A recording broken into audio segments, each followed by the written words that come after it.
যে একাদশী ব্রত মাহাত্ম্য কথা পিতৃপুরুষদের উদ্দেশ্যে তর্পণ করে পিতৃপুরুষদের পিশাচ যোনি থেকে মুক্তি লাভ করানো যায়, যে একাদশী ব্রত মাহাত্ম্য কথা বরাহ পুরাণে বর্ণনা করা হয়েছে, এবং যে একাদশী ব্রত মাহাত্ম্য কথা পাঠ ও শ্রবণ পূর্বক মাত্রই বাজপেয় যজ্ঞের ফল লাভ হয়, সেই একাদশী ব্রতটি হলো কামোদা একাদশী ব্রত।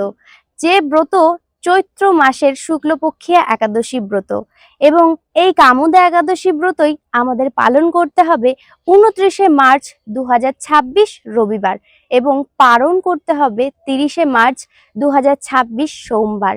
তো প্রত্যেকবারের নাই এবারও আমরা একাদশীর পালনের সময়সূচি নিয়ে চলে এসেছি। তো আমাদের পশ্চিমবঙ্গের পালনের সময়সূচি হচ্ছে ভোর 5টা 31 থেকে সকাল 7টা 9 মধ্যে পালন করতে হবে। আর বাংলাদেশের পালনের সময়সূচি হচ্ছে ভোর 5টা 53 থেকে সকাল 7টা 39 মধ্যে পালন করতে হবে।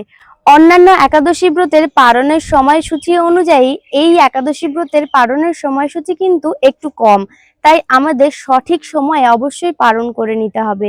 পালনের মন্ত্রটি হলো একাদশাং নিরাহার ব্রত না নেব কেশব প্রসিদ্ধ সম্মুখনাথ জ্ঞান দৃষ্টি প্রদভব। সকালবেলা অর্থাৎ ব্রহ্ম মুহূর্তে উঠে স্নান সেরে নিয়ে অবশ্যই পারণ মন্ত্রটি বলে আমাদেরকে পালন করে নিতে হবে। তো ভালো থাকবেন। হরে কৃষ্ণ, জয় রাধে।